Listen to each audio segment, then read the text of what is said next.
So hey everyone, welcome back to the channel. तो आज हम स्टार्ट करने वाले हैं एक्सेल के अंदर इफ फॉर्मूला। अब इफ फॉर्मूला होता क्या है, क्यों हम इसका यूज़ करते हैं, आइए जानते हैं। अब सबसे पहले हमारे पास एक्सेल में एक वर्कशीट है जिसमें हमारे पास मतलब फॉर्मूला शीट है जिसमें हम फॉर्मूलाज वगैरह ट्राई करते हैं। अब यहाँ पर हमारे पास स्टूडेंट्स के परसेंटेज मार्क्स हैं। अब परसेंटेज के हिसाब से हमें क्या करना है, इनको ग्रेड देना है। अब ग्रेड कंडीशन के अकॉर्डिंग दिया जाता है। अब कंडीशन क्या है कि यदि किसी स्टूडेंट के एवरेज यानी परसेंटेज अगर 80 से ज़्यादा है तो उसको ए ग्रेड मिलना चाहिए। अगर 60 से ज़्यादा है लेकिन 80 से कम है तो बी ग्रेड मिलना चाहिए। 60 से कम है लेकिन 40 से ज़्यादा है तो सी ग्रेड मिलना चाहिए। और अगर 33 से ज़्यादा है लेकिन 40 से कम है तो डी ग्रेड। और अगर उससे भी कम है तो वहाँ पर उसको फेल होना चाहिए।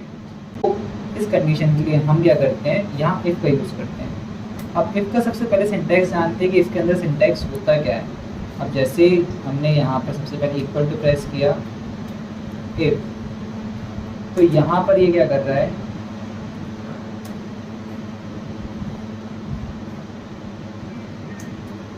तो सबसे पहले यहाँ आपको दिख रहा होगा logical test value true value false. यानी यहाँ पर इफ का काम क्या होता है, ट्रू और फॉल्स बताना कंडीशन के अकॉर्डिंग। तो लॉजिकल टेस्ट क्या है, यहाँ पर अपनी कंडीशन है।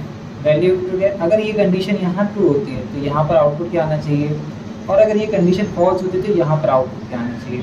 तो सबसे पहले हम एक सिंपल सा एग्जांपल लेते हैं कि यदि किसी स्टूडेंट के मार्क्स 70 से ज़्यादा होते हैं तो उसको ए ग्रेड मिलना चाहिए। तो यहाँ हम चलते हैं, अगर ये मार्क्स किससे ज़्यादा है, यहाँ पर 70 से ज़्यादा, कॉमा लगाया। अब यहाँ पर हमारा सिंटेक्स किस चीज़ में है, वैल्यू ट्रू।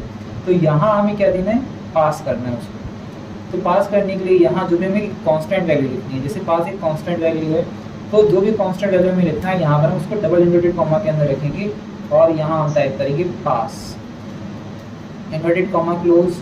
अब फिर कॉमा करेंगे। अब यदि ये कंडीशन सही होती है तो ये तो पास हो जाएगा, लेकिन अगर यहाँ ये कंडीशन क्या हो जाती है, फॉल्स हो जाती है, तो यहाँ आउटपुट क्या आएगा, इन्वर्टेड कॉमा के अंदर फॉल्स।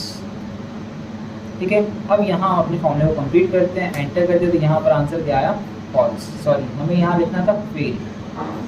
जो भी आप यहाँ टाइप करेंगे यहाँ पर उसके अकॉर्डिंग आंसर आएगा। अब जैसे यहाँ हम क्या करते हैं, किसी स्टूडेंट के मार्क्स इंक्रीज कर देते हैं, तो यहाँ पर रिजल्ट क्या आया, 73। यानी अपनी कंडीशन यहाँ क्या थी, सही हो गई है, क्योंकि N5 के अंदर जो वैल्यू है वो 70 से ज़्यादा है, इसलिए क्या हो गया, पास हो गया।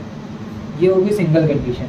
लेकिन अब यहाँ पर इसी वैल्यू के अंदर एक से ज़्यादा कंडीशन बनती है, तो यहाँ हमारे पास आता है नेस्टेड इफ, यानी इफ़ के अंदर ही हम बार बार इफ़ का यूज़ करते हैं। तो स्टार्ट करते हैं, जैसे सबसे पहले हमने लगाया इफ। पहली कंडीशन हमारी क्या थी कि यदि इस सेल के अंदर वैल्यू उससे ज़्यादा है, 80 से ज़्यादा, पहली कंडीशन ये थी ग्रेड के हिसाब से, कॉमा। आउटपुट क्या आएगा, यहाँ पर ए आएगा। जो भी चीज़ हमें यहाँ लिखनी है इन्वर्टेड कॉमा के अंदर लिखना है यहाँ पर, फिर कॉमा लगाएंगे, पहली कंडीशन उसका आउटपुट। लेकिन अब मान के चलिए ये कंडीशन गलत हो जाती है तो हमें बी ग्रेड भी देना है, यानी अब हम फिर से यहाँ पर इफ लगाएंगे। अब यहाँ पर कंडीशन क्या होगी, अगर यहाँ इस सेल के अंदर वैल्यू किससे ज़्यादा होती है, 60। अब यहाँ पर एक चीज़ ध्यान रखना कि अगर आपकी पहली कंडीशन फॉल्स हो तो दूसरी कंडीशन कहाँ से रीड करेगी, 80 से कम नीचे, 80 से नीचे यहाँ रीड करेगी। फिर यहाँ जो आप दूसरी कंडीशन देंगे उसके बाद, जैसे 60 greater than 60 but less than 80, तो यहाँ पर आउटपुट क्या आएगा, बी ग्रेड आएगा। फिर कॉमा लगाएंगे यहाँ पर, फिर यहाँ हमारे पास एक और तीसरी कंडीशन आती है सी ग्रेड की। इफ फिर टाइप किया और यहाँ जाने के बाद हमने इस नंबर के सेल के अंदर वैल्यू क्या होती है, ग्रेटर देन 40, आउटपुट क्या होगा, सी ग्रेड। ऐसे जल्दी जल्दी हम और भी कंडीशंस को कर देते हैं। फिर यहाँ लगाएंगे इफ इस सेल के अंदर वैल्यू किससे ज़्यादा होती है, 33 से ज़्यादा, कॉमा, आउटपुट क्या होगा, यहाँ पर डी होगा। अब क्योंकि यहाँ हमारे पास कंडीशन कितनी थी, 5 थी फेल के लिए, लेकिन जब पहली कंडीशन गलत होगी तो यहाँ बी ग्रेड आएगा, दूसरी कंडीशन गलत होगी तो यहाँ पर सी आएगा, अगर ये कंडीशन गलत होगी तो यहाँ डी आता है। लेकिन अब यहाँ पर सारी कंडीशन गलत हो जाती है तो हमारे पास बचता है वैल्यू फॉल्स। यानी जब ये सारी कंडीशन गलत होगी तो यहाँ क्या आना चाहिए, इन्वर्टेड कॉमा, और यहाँ हम टाइप करते हैं फेल। ठीक है।